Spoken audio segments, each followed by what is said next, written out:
नमस्कार, बहुत स्वागत है आप सभी का। मैं हूं अंजलि सिंह। आप देख रहे हैं एस्टेट प्लानिंग से जुड़ा हुआ हमारा खास शो तब क्या होगा। घर, फ्लैट, जमीन, जब प्रॉपर्टी एक से ज्यादा होती है तो फैसला उतना ही मुश्किल हो जाता है। कागज पर बराबरी आसान लगती है, लेकिन जमीन पर वही बराबरी विवाद बन जाती है। किसे क्या मिले, क्यों मिले और कैसे मिले। आज तब क्या होगा में बात उसी उलझन पर जो कई परिवारों को तोड़ देती है। तो देखिए, आज के शो में हम जानेंगे कि कई प्रॉपर्टी होने पर उलझन आखिरकार बढ़ जाती है, बंटवारा किस तरीके से किया जाए उसी पर हम जानकारी लेंगे। वहीं बराबरी बनाम न्याय की आखिरकार असली परिभाषा क्या है। भावनात्मक प्रॉपर्टी से जुड़े बड़े जोखिम आखिरकार क्या हो सकते हैं। इमोशनली अगर आप किसी प्रॉपर्टी से जुड़े हैं तब क्या प्रॉब्लम आपके सामने आ सकती है। ट्रस्ट, वसीयत और बिक्री, कौन सा ऑप्शन आपके लिए बेहतर है और कब ये ऑप्शन आपको लेना चाहिए। तो आज इसी पर हम विस्तार से जानकारी लेने वाले हैं। सबसे पहले देखते हैं दिल्ली के रमेश गुप्ता की कहानी, जिनकी एक गलती से कैसे विवाद उत्पन्न हो गया। दिल्ली के रमेश गुप्ता के 2 बच्चे थे। इनके पास 3 प्रॉपर्टी थी, पुश्तैनी घर, फ्लैट और एक प्लॉट। बड़ा बेटा विदेश में सेटल था, छोटी बेटी भारत में माता पिता के साथ रह रही थी। वसीयत नहीं बनी, सभी प्रॉपर्टी में दोनों को बराबर हिस्सा मिला। फ्लैट को किराए पर चढ़ाने पर मतभेद हुआ, पुश्तैनी घर बेचने पर भावनात्मक टकराव हुआ और प्लॉट पर कोई निर्णय नहीं हो पाया। अंततः मामला कोर्ट में पहुंचा। टैक्स, मेंटेनेंस और समय तीनों की कीमत चुकानी पड़ गई। तो आज हमारे साथ बातचीत करने के लिए डॉक्टर दीपक जैन जी हैं, founder director next gen estate planning solutions, जो एस्टेट प्लानिंग सक्सेशन लॉ के विशेषज्ञ हैं। सर, आपका बहुत स्वागत है। Thank you. Sir, Ramesh Gupta ने एक गलती कर दी कि उन्होंने विल जो है वो नहीं बनाई। अब इनकी कहानी से सर हमें क्या सबक लेना चाहिए। सबक ये नहीं है कि विल नहीं बनाई, सबक ये है सोच जो है ना वो स्पष्ट नहीं है। राइट, तो आपकी जो क्लैरिटी ऑफ थॉट्स है वो बहुत इंपॉर्टेंट है। रमेश गुप्ता जी के परिवार की समस्या ये नहीं थी कि बच्चों को कम मिला या ज्यादा मिला, बल्कि ये थी कौन सी प्रॉपर्टी किस उद्देश्य के लिए, परिवार के लिए जी। अगर ये तय हो जाता तो शायद विल बनाकर इसको रिजॉल्व करा जा सकता था। मैं आपको, मेरा कहने का मतलब ये, खाली विल बनाना भी इसका सॉल्यूशन नहीं था। प्रॉब्लम ये था clarity on the use of property and why it is present in the families was not clear, और उसी की वजह से विवाद क्रिएट हुआ। राइट, तो इसलिए बहुत इंपॉर्टेंट है, जब उद्देश्य तय नहीं होते ना तो कानून सिर्फ बराबरी करता है, समाधान नहीं। तो उद्देश्य बहुत इंपॉर्टेंट है। बिल्कुल, उद्देश्य बहुत ज़्यादा ज़रूरी है। लेकिन आपने सर कई हमारे प्रोग्राम में पहले बात की है कि जब भी आप विल बनाएं और तो इस बारे में डिस्कस ज़रूर कर लें अपने बच्चों से कि आखिरकार आगे चल के उनको किसी तरीके की प्रॉब्लम ना आए।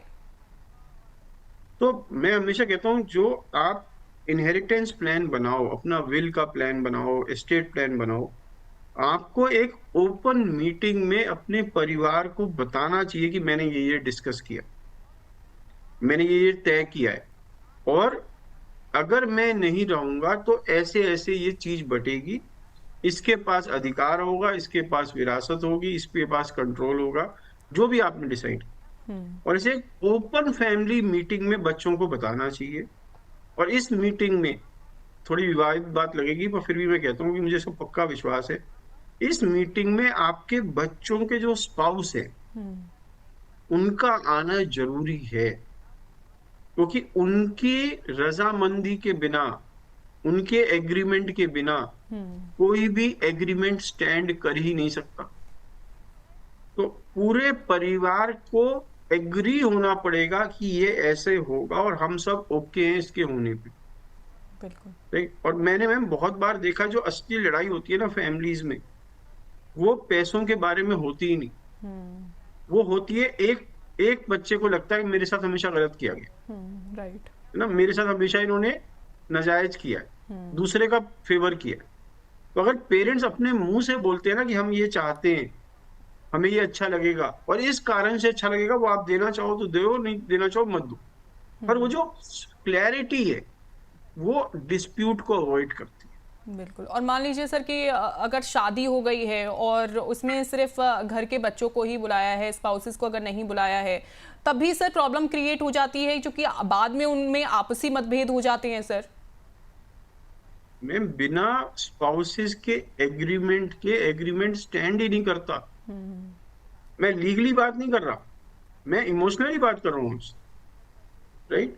इमोशनली क्या आपके बच्चों के स्पाउस आपके परिवार की 50% ह्यूमन कैपिटल है या नहीं? है ना? परिवार के सदस्य तो बन गए।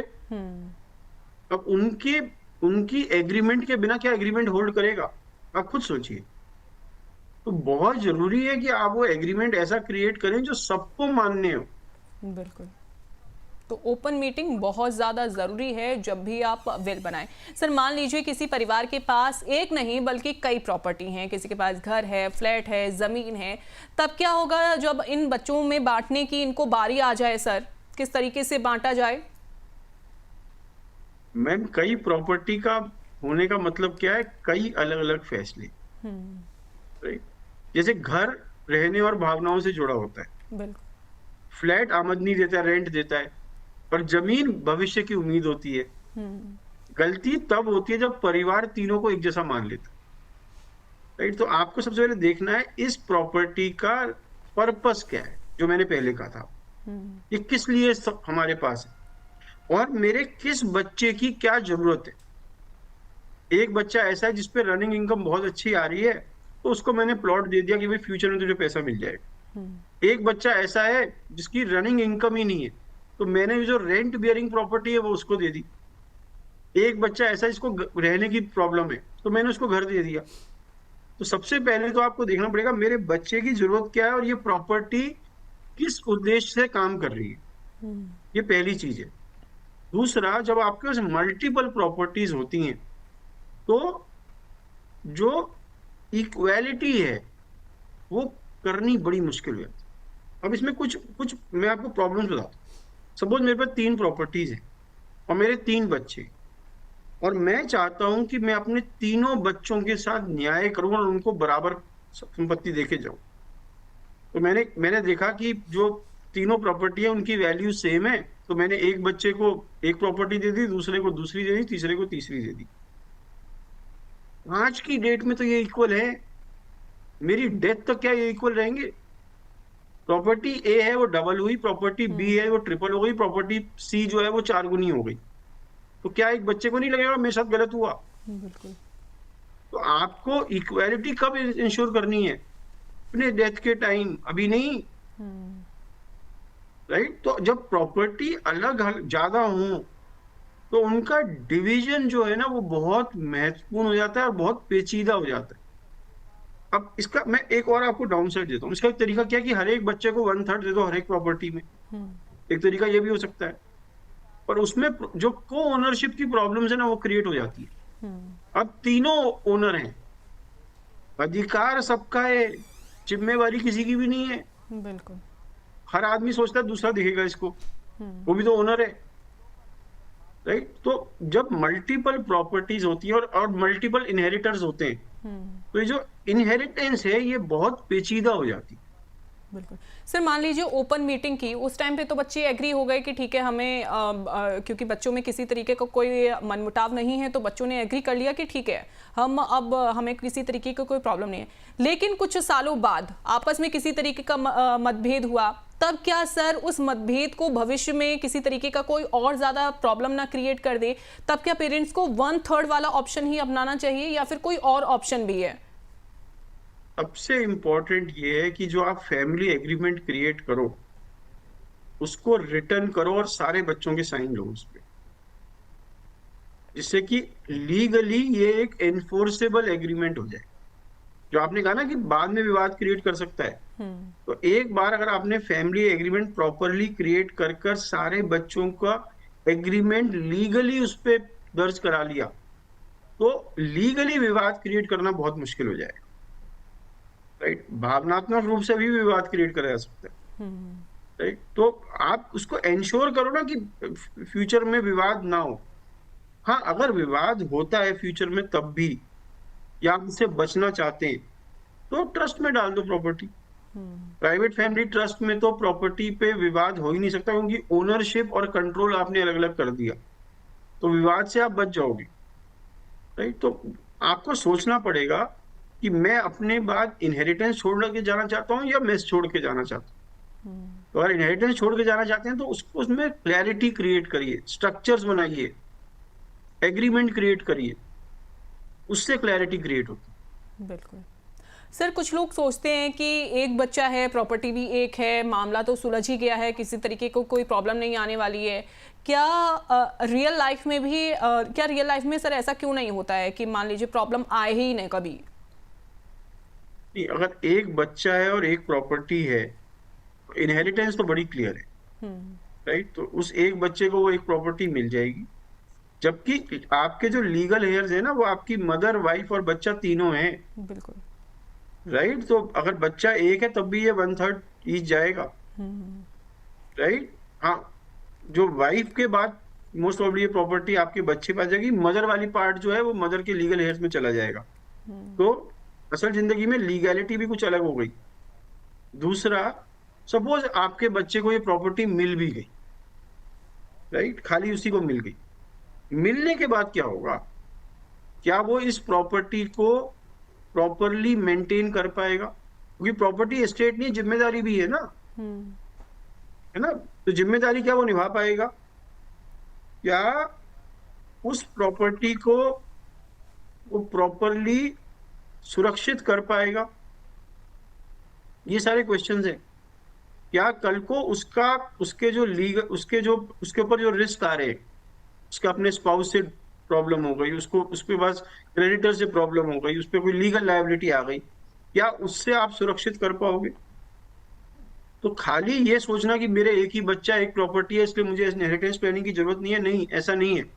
आपका केस थोड़ा सिंपल हो सकता है, पर ऐसा नहीं है आपको इनहेरिटेंस प्लानिंग की जरूरत ही नहीं। बिल्कुल सर, फैमिली में अगर मान लीजिए कि कई प्रॉपर्टी हैं, तो अब ऐसे में इनहेरिटेंस अचानक से इतना ज्यादा सर मुश्किल क्यों हो जाता है?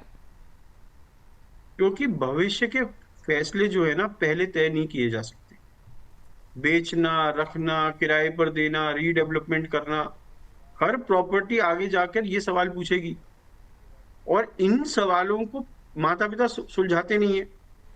और इन सवालों की वजह से जब डिसीजन मेकिंग आ गई, राइट सबका है, ऑब्लिगेशन किसी की नहीं है। तो जैसे ही पहली बार कोई आदमी कहता है ना कि अब ये मैं नहीं करूंगा, तो बाकी लोगों को लगता है कि अब ये गलत हो गया कुछ, राइट। तो जो सवाल माँ बाप नहीं सुलझाते, वो बच्चे कोर्ट में सुलझाते। बिल्कुल। तो इसी वजह से ये जटिल हो गया। बिल्कुल सर, अकॉर्डिंग टू यू और आपके करियर में क्या आपने कभी ऐसा देखा है कि बहुत लेट फैमिली को ये रियलाइज होता है कि अब तो जो हमें पहले करना चाहिए था, जो विल हमें पहले बनानी चाहिए थी, जो हमें एस्टेट प्लानिंग पहले करनी चाहिए थी, वो हमने नहीं की? कौन सा ऐसा मोड होता है सर जब फैमिली को ये रियलाइज होता है कि अब ये फैसला आसान नहीं रहने वाला है? सबसे जब ये को ओनरशिप होती है ना, और एक बच्चा मना कर देता है, जब पहली बार कोई ना कहता है ना, एक बेचना चाहता है, दूसरा रोक देता है, एक किराए पे देना चाहता है, दूसरा रोक देता है, एक एक्स को किराए पे देना चाहता है, एक वाई को किराए पे देना चाहता है, राइट। अब समझ में आता है कि बराबरी से काम नहीं चला, कंट्रोल भी बहुत इंपॉर्टेंट था, राइट। तो परिवार को जैसे ही कोई विवाद क्रिएट होता है, विवाद किस लिए क्रिएट होगा? कंट्रोल के ऊपर क्रिएट होगा। ओनरशिप के ऊपर तो शायद बराबर आपने कर दिया, पर कंट्रोल भी तो बहुत इंपॉर्टेंट है ना। तो आपको कंट्रोल के लिए क्लैरिटी छोड़नी है, ओनरशिप के लिए क्लैरिटी छोड़नी, वहीं पे विवाद क्रिएट होगा। बिल्कुल। और सर, क्या पैसों की अगर कंपैरिजन किया जाए पैसे और प्रॉपर्टी में, तो क्या पैसों की तुलना में प्रॉपर्टी ज्यादा विवाद का कारण बनती है? प्रॉपर्टी में विवाद ज्यादा होते हैं। पहली बात है, पैसा ना डिविजिबल है, प्रॉपर्टी में डिवाइड करना कई बार बहुत जटिल हो जाता है, क्योंकि दो प्रॉपर्टी सेम नहीं हो सकती ना, उनकी लोकेशन ही सेम नहीं हो सकती, तो उनकी फिर वैल्यू भी सेम नहीं होगी, और वैल्यू सेम नहीं होगी तो विवाद क्रिएट होगा। पर पैसे में ऐसा नहीं है। मेरे 500 रिलायंस के शेयर है, 250 एक भाई ने ले लिए, 250 एक से ने ले लिए, बराबर है, बिल्कुल। राइट? तो जो फाइनेंशियल एसेट्स हैं वो इजीली डिविजिबल है, प्रॉपर्टी है वो मुश्किल से डिविजिबल है। दूसरी बात क्या है, प्रॉपर्टी को ना आप यूज कर सकते हो, राइट? आप शेयर्स को यूज नहीं कर सकते, राइट? उसकी वैसी वैल्यू नहीं है, वो तो खाली ओनरशिप है। तीसरा, प्रॉपर्टी को आप दिखा सकते हो लोगों को, उसके साथ ईगो अटैच हो जाती है राइट। ना? जो म्यूचुअल फंड आपके अकाउंट में पड़े हैं वो दिखाने वाली चीज नहीं है। बहुत, इस वजह से प्रॉपर्टी ज्यादा विवाद क्रिएट करती है देन फाइनेंशियल एसेट्स। तो real estate is a nightmare in inheritance planning. बिल्कुल बिल्कुल सर। सर मान लीजिए किसी के 2 बच्चे हैं, अब उनकी जो लाइफ है, उनका जो लाइफस्टाइल है, उनकी ज़रूरतें हैं, उनके जो लाइफ में जो सिचुएशंस चल रही हैं वो शायद अलग होंगी, परिस्थितियां अलग होने से सिर्फ प्रॉपर्टी बांटने में सबसे बड़ी चुनौती सर कहाँ आती है ऐसे में? मैम, अगर मैं बहुत सारे लोगों से पूछूं ना, आप अपनी संपत्ति अपने बच्चों में कैसे बांटेंगे, तो मेरे पे जनरली एक रिप्लाई आता है कि हम इसे इक्वली बांटेंगे, हम सब बच्चों के साथ न्याय करेंगे। बिल्कुल। मेरा क्वेश्चन ये है, इज इक्वल फेयर? आपको बराबरी और न्याय में फर्क समझना पड़ेगा। बराबरी आसान है, न्याय सोच और साहस मांगता है। क्योंकि क्या आपके दोनों बच्चे एक से हैं? क्या उनकी जरूरत एक सी है? क्या वो सेम लाइफ स्टेज पे है? क्या उनका परिवार सेम है? क्या उनकी ऑब्लिगेशन सेम है? क्या वो दोनों आपकी सेम केयर करते हैं? क्या आपने उन दोनों के ऊपर सेम पैसे खर्च किए आज तक? अगर इनमें से किसी का भी आंसर ना है तो आप प्रॉपर्टी बराबर कैसे दे सकते हो? तो equal is very seldom fair. Equal ज्यादातर फेयर नहीं होता, और ज्यादातर पेरेंट्स ये चाहते हैं मैं इक्वल करूं। Equal is not a problem, equal is a problem, equal is a problem, equal is a problem, right? अब एक और चीज मैं बोलता हूं, आपका एक बच्चा है, वो लाइफ में बहुत अच्छा कर रहा है, दूसरा स्ट्रगल कर रहा है, आप क्या करोगे? जो अच्छा कर रहा है आप उसे कम इनहेरिटेंस दोगे, और जो स्ट्रगल कर रहा है उसको ज्यादा पैसे छोड़ जाओगे, बिल्कुल। राइट? पर ऐसा कर कर, आप ध्यान से सुनिएगा, ऐसा कर कर are you not punishing success and rewarding failure? जिस बच्चे ने बचपन से तुम्हारी सुनी, सब कुछ ठीक से किया, डिसिप्लिन रहा और सक्सेसफुल हो गया, उसको सजा मिल रही है इस बात की, और जिसने कुछ नहीं किया आज तक उसको इनाम देके जा रहे हो। Are you fair? देखिए, मैं दोनों बिल्कुल ऑपोजिट बात कर रहा हूँ। तो सर फिर ऐसे में चॉइस क्या है? चॉइस पेरेंट्स पे है। पेरेंट्स की प्रॉब्लम क्या है, आपको फेयर होना भी चाहिए और दिखना भी चाहिए कि फेयर हो। आपको बराबरी और न्याय, मैंने जैसे पहले कहा, उसमें फर्क समझना चाहिए। Equal is not always fair, right? आपको वो जो सहमति है वो क्रिएट करनी चाहिए, और आपके मन को मानना चाहिए जो मैंने किया वो न्याय संगत था। आप खाली कॉन्फ्लिक्ट को अवॉइड करने के लिए अन्याय मत करो। बेसिक बात ये है, क्योंकि आप चाहते हो मैं अपनी जिंदगी में क्यों विलेन बनूं? सर एक सवाल है कि मान लीजिए कि सेल्फ सेटिस्फेक्शन हो गया हमें कि हमने एक बच्चे के साथ में जो बहुत ज़्यादा स्ट्रगल कर रहा है उसको हमने ज़्यादा दे दिया, और जो जिसको इजीली बहुत सारी चीज़ें मिल रही हैं, जो अच्छी जॉब भी कर रहा है, उसका लाइफस्टाइल सारी चीज़ें बहुत अच्छी हैं, और उसको हमने मान लीजिए कि कम अपनी प्रॉपर्टी में हिस्सा दिया। हम सेल्फ सेटिस्फाई हैं, तो क्या ये न्याय है? दोनों बच्चों में आगे चल के किसी तरीके का कोई डिस्प्यूट नहीं होगा, मनमुटाव नहीं होगा? आप बताएं, होगा या नहीं होगा? मुझे लगता एक बच्चे को तो लगेगा ना, बिल्कुल होगा सर। एक बच्चे को लगेगा मैंने क्या गलती करी, मैंने सफल होकर गलती कर दी क्या लाइफ में? आप बेसिक प्रॉब्लम ही वहीं पे है ना। There is something which they expect from you, and if you are not meeting that expectation it leads to problems. हाँ, अगर आप उस दूसरे बच्चे को जो लाइफ में बहुत अच्छा कर रहा है, आप उसको अपने पास बुलाओ कि मैं तुझसे बराबर प्यार करता हूँ, शायद इससे ज्यादा करता हूँ, पर मैं तुम्हारे भाई को ज्यादा संपत्ति इसलिए छोड़ के जा रहा हूँ क्योंकि उसको जरूरत ज्यादा है, और मैं वो दिन नहीं आने देना चाहता अपनी जिंदगी में कि मुझे तुम्हें तो ज्यादा देनी पड़े, क्योंकि मैं चाहता हूँ तुम हमेशा ऐसे सफल होते रहो, तो शायद एक्सेप्टेंस बढ़ जाए। ऐसी स्थिति में आप क्या कर सकते हो, जो फाइनेंशियल एसेट्स हैं वो उस बच्चे को ज्यादा दो जो स्ट्रगल कर रहा है। और जो इमोशनल एसेट्स है, जो ग्रैंडफादर की रिस्ट वॉच है, दादी की शॉल है, राइट, जो मंदिर में प्रतिमा रखी हुई है, जो 5 जनरेशन से आपके यहाँ चल रही है, वो उस बच्चे को तो जो फाइनेंशियली वेल ऑफ है। आप जो इक्वालिटी है वो दिखाओ तो कि मेरे लिए दोनों बराबर हैं, वहां पे प्रॉब्लम है।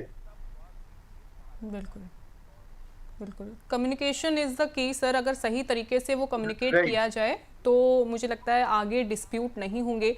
अमर उजाला द बोनस के अलग अलग प्लेटफॉर्म्स पर बड़ी संख्या में दर्शकों के कुछ सवाल भी आ गए हैं। चलिए जल्दी से उन सवालों को अपने इस प्रोग्राम में शामिल करते हैं क्योंकि आपके बहुत सारे सवाल हमारे इस प्रोग्राम में आते रहते हैं। कुछ सवालों को हमने लिया है। जयपुर से सवाल आया है राकेश वर्मा का। उन्होंने पूछा है कि मेरे 2 फ्लैट और 1 प्लॉट है, क्या सब में हिस्सा देना सही है? बड़ा मुश्किल आंसर है सर इसका, क्योंकि आपने सब में अपने बच्चों को हिस्सा दे दिया। समझ लो आपके 3 बच्चे हैं, आपने सबको 1/3 हिस्सा दे दिया, दोनों फ्लैट और प्लॉट में। सबको हिस्सा देना आसान है, लेकिन सबसे खतरनाक फैसला है, क्योंकि इससे निर्णय अटक जाता है और जिम्मेदारी किसी की नहीं रहती। राइट, कल कोई जो प्लॉट है इसके ऊपर कोई किराएदार आया, उसने कहा कि 4 मंजिल की बिल्डिंग बना दो, मैं पूरी की पूरी बिल्डिंग ले लूंगा। अब तीनों को मानना पड़ेगा ये करना सही है, तीनों को उसके लिए पैसे खर्च करने पड़ेंगे और फिर किराया डिवाइड होगा। राइट, क्या ये आसान काम है? क्या तीनों की फाइनेंशियल सिचुएशन एक सी होगी, सोच एक सी होगी? मुश्किल बात है। प्रॉब्लम दूसरी भी है, अगर मैं एक को फ्लैट दे दूं, दूसरे को दूसरा फ्लैट दे दूं, तीसरे को प्लॉट दे दूं, तो हो सकता है ये इक्वल ना रहे। बिल्कुल। तो इसका कोई एक आंसर नहीं है। राइट, इसका आंसर आपको ही ढूंढना पड़ेगा अपने बच्चों की जरूरत देखकर और अपनी प्रॉपर्टी का यूज देखकर। राइट, इसका कोई सिंपल आंसर नहीं है, ये बहुत कस्टमाइज्ड आंसर है। हम आपसे बात कर आपको अलग अलग ऑप्शंस दिखाकर आपको एक कंक्लूजन पे तो ले आ सकते हैं कि गिवन सिचुएशन में यही बेस्ट है, but there is nothing called perfect inheritance plan. बिल्कुल there is only a good estate plan. बिल्कुल। ओपन परफेक्शन की मीटिंग, उम्मीद मत करिए। बिल्कुल ओपन मीटिंग कर सकते हैं, बच्चों को कन्विंस कर सकते हैं, बता सकते हैं कि कौन सा प्लॉट किसको जाएगा या फिर जो फ्लैट है वो किसको जाना चाहिए।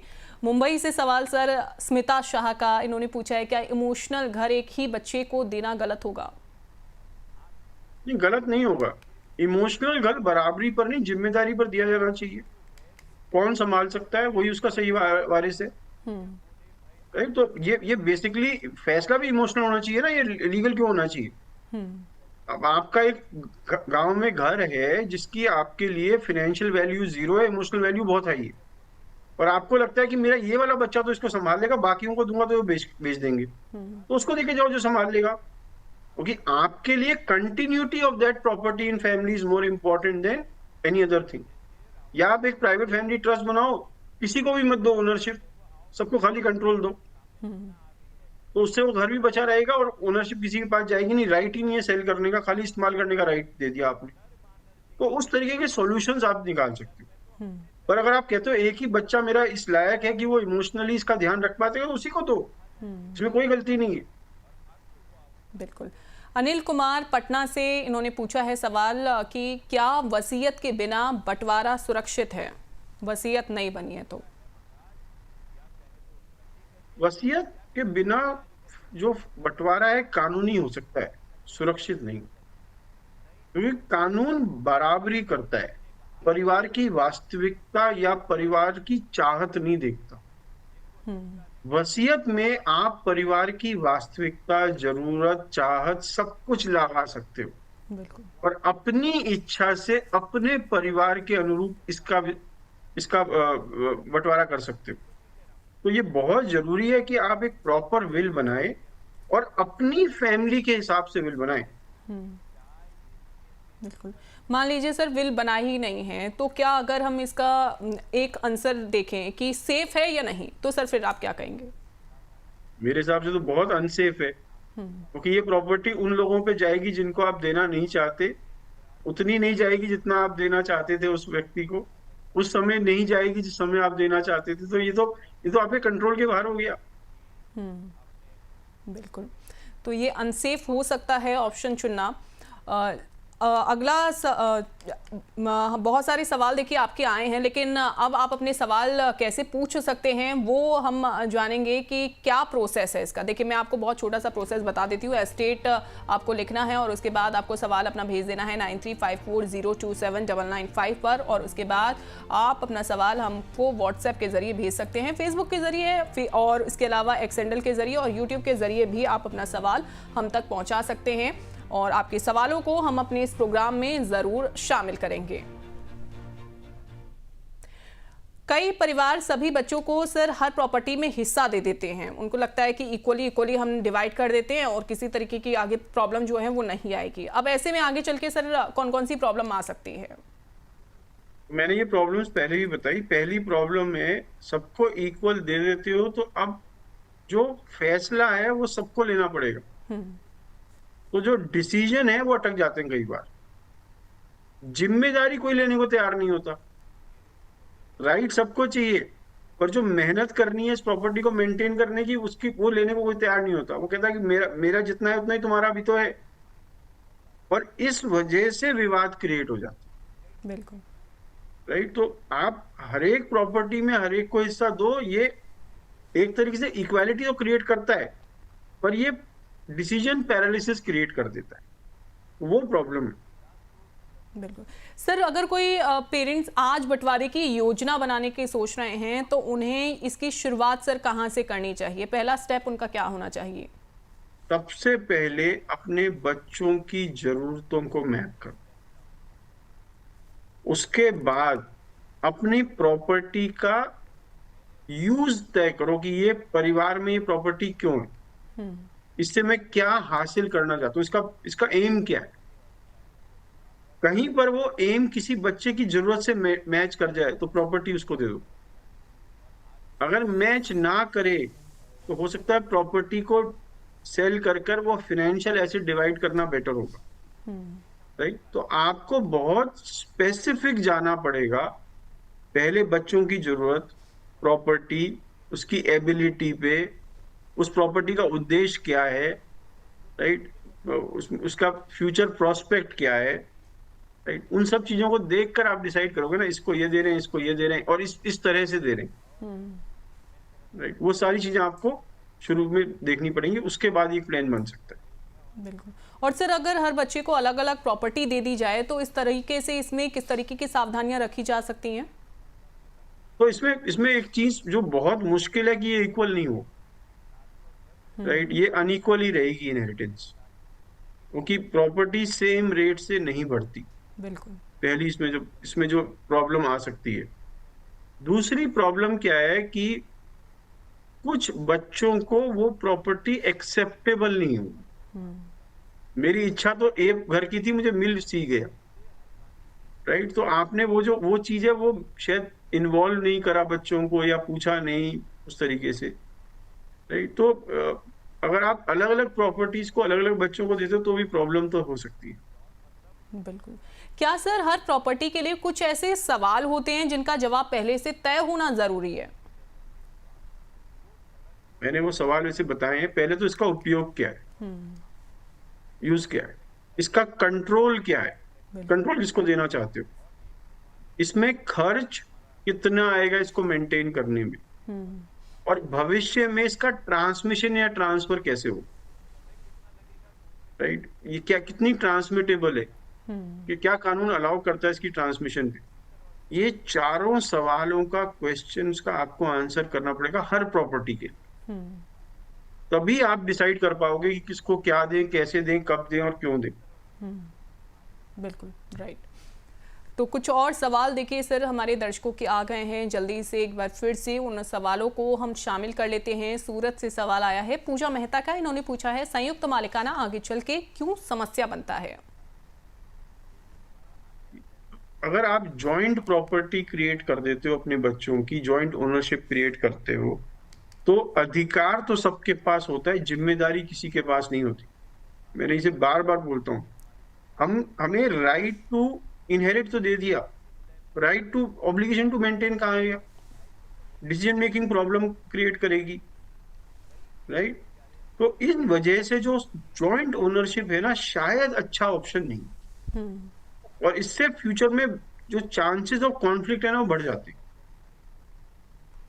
बिल्कुल सर, रीना जोशी का सवाल पुणे से आया है कि बेटा बेटी में अलग अलग बंटवारा कैसे जस्टिफाई करें। तो बेटा और बेटी में जो बंटवारा है ना, वो जेंडर से नहीं, जरूरत और भूमिका से तय करें। किसकी जरूरत क्या है और किसकी क्या कैपेबिलिटी है, उसके अनुसार डिसाइड करें, राइट? तो और आपको जब ये करें, आपने जस्टिफाई कर लिया, अब इस जस्टिफिकेशन को दोनों को बताना भी जरूरी है। ये जस्टिफिकेशन अपने साथ मत लेके जाइए, दोनों को बिठाइए, बेटा और बेटी को, उसको तुम्हें ये दे रहा हूँ इस वजह से, तुम्हें ये दे रहा हूँ इस वजह से, जिससे कि चांसेस ऑफ कॉन्फ्लिक्ट कम हो जाए। बिल्कुल, तो कन्वर्सेशन और मीटिंग करना बच्चों के साथ में बहुत ज़्यादा ज़रूरी है। उम्मीद करते हैं आपको अपने सवालों का जवाब मिल गया होगा। सर, कुछ परिवार प्रॉपर्टी बेचकर पैसा बांटने का फैसला कर लेते हैं। ऐसा निर्णय अगर कोई लेता है, कोई परिवार लेता है, तो क्या ये समझदारी भरा कदम माना जा सकता है या फिर ऐसा करना सही नहीं है? अगर आप उस प्रॉपर्टी को यूज नहीं कर रहे पर्सनली फॉर बिजनेस और ऑफिशियल पर्पसेस, तो शायद बेचकर पैसा बांटना समझदारी है, क्योंकि प्रॉपर्टी को मेंटेन करना, डिवाइड करना, ये मुश्किल है। और जब प्रॉपर्टी बोझ बन जाए और परिवार की शांति दांव पर हो, तो बेचना बेटर है, राइट? तो मतलब इसका कोई राइट या रॉन्ग आंसर नहीं है, पर जनरली स्पीकिंग अगर आप एक प्रॉपर्टी को यूज नहीं कर रहे, पर्सनल यूज के लिए नहीं है या ऑफिशियल यूज के लिए नहीं है, तो मे बी बच्चों को उसके पैसे देना बेटर होगा। और जो जो वृद्ध व्यक्ति है, जो जिसकी इनहेरिटेंस है, अगर वो अपने लाइफ टाइम में इसको बेच के पैसे डिवाइड कर दे, तो पैसे उनको ना दे, अपने पास रख ले, पर उस लिक्विड फॉर्म में छोड़ जाए, तो वो बेटर रहेगा। बिल्कुल, यानी कि ऐसा करना उचित होगा, लेकिन जब प्रॉपर्टी यूज में ना हो। सर, जहां परिस्थितियां ज्यादा जटिल हों, वहां ट्रस्ट जैसी व्यवस्था पर विचार क्यों किया जाता है? क्योंकि ट्रस्ट में मालिक ट्रस्ट होती है और नियंत्रण, जो कंट्रोल है, वो ट्रस्टीज का हो, और इसलिए एक सिस्टम बन जाता है। तो ट्रस्ट एक सिस्टम बना के जाती है कि मेरे बाद ये ओनर होंगे और ये इसका कंट्रोल करेंगे, मेंटेन ये करेंगे। तो जो आपकी प्रॉब्लम थी ना, कंट्रोल और मेंटेनेंस की, ओनरशिप और कंट्रोल की, वो सारी प्रॉब्लम्स का सॉल्यूशन एक प्राइवेट फैमिली ट्रस्ट। मेरे प्रॉपर्टी में मेरे चारों बच्चे जो हैं वो ओनर हैं, बिकॉज वो बेनिफिशियरी हैं ट्रस्ट की, पर मुझे पता है मेरा जो बड़ा बेटा है ना, वो मेंटेन करने में बेटर है, तो मैंने कंट्रोल बड़े बेटे को दे दिया, और उस कंट्रोल का उसको कुछ थोड़ा सा एक्स्ट्रा पैसे भी दे दिए, जिससे कि उसको लगे कि मैं जो कर रहा हूँ उसका मुझे कुछ रिटर्न भी मिल रहा है। तो मैं कंट्रोल और ओनरशिप को सेपरेट कर सकता हूँ, जिससे कि बहुत सारे विवाद खत्म हो जाते। बिल्कुल सर, एक आखिरी सवाल मैं चाहूंगी कि एक लाइन में आप बताइएगा कि कई प्रॉपर्टी बच्चों में बांटते समय सबसे बड़ा और सही तरीका क्या होना चाहिए? कई प्रॉपर्टी अगर आप बच्चों में बांटना चाहते हैं, तो आपको सबसे पहले अपने बच्चों की जरूरत, life stage, ability to manage money, ये देखना होगा। फिर आपको उस प्रॉपर्टी को एनालाइज करना होगा, इसका पर्पस क्या है फैमिली में, इसके प्रोज क्या हैं, इसके कॉन्स क्या हैं। फिर बच्चों की जरूरत के अनुसार प्रॉपर्टी को मैच करने की आपको सोचनी होगी। आप मान के चलें, equal is not always fair.